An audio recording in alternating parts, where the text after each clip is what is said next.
మీరొచ్చింది అదితి కోసం కాదు, శ్రావ్య కోసం అని బాగా తెలుసు. తీసుకోండి.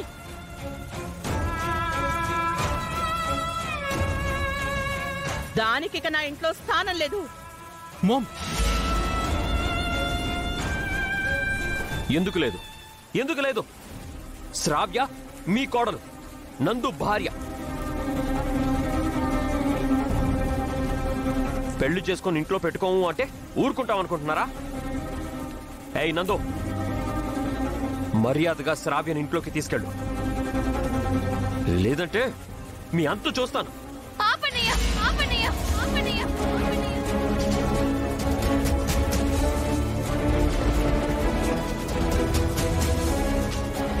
మా అత్తయ్య అనడానికి నువ్వెవరు?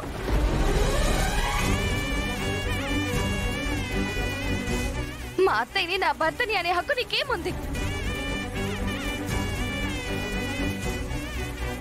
శ్రావ్య, నన్ను క్షమించన్నయ్యా. మాట మాట పెరిగితే మా అత్తయ్యతో మాట పడాల్సి వస్తుంది. అహల్య వదిన్ని వదిలేసి ఆదిత్యని పెళ్లి చేసుకుంటానని మళ్ళీ మాట ఇవ్వాల్సి వస్తుంది.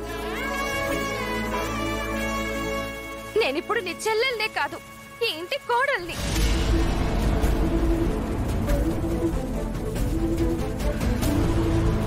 ఇది మా ఇంటి సమస్య. మేము అరుచుకుంటాం, తిట్టుకుంటాం, గొడవ పడతాం. మధ్యలో నీకేంటి పని? మీరెందుకు వచ్చారు? మిమ్మల్ని రమ్మని నేను పిలిచానా? మీ సాయం ఏమైనా అడిగానా?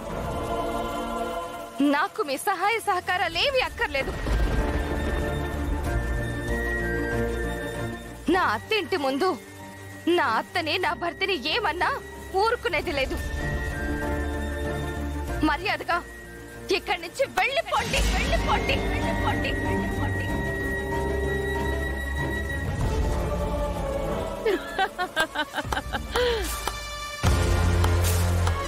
ఏం నటిస్తున్నావే? మీ అన్న నా ముందు తిడితే నేను నిన్ను వెనకేసుకొస్తాననుకుంటున్నావా? నీ తెలివితేటలు నా దగ్గర చూపించుకో. మర్యాదగా వాళ్ళతో వెళ్ళిపో. ఎక్కడికి వెళ్ళనత్తయ్యా? వాళ్ళు నాకేమవుతారని వెళ్ళాలి? పెళ్ళయ్యాక నేను ఆ ఇంటి కూతుర్ని కాదు, ఈ ఇంటి కోడల్ని. చావైనా బ్రతికైనా నేను ఇక్కడే ఉంటాను. నాకు మీరు తప్ప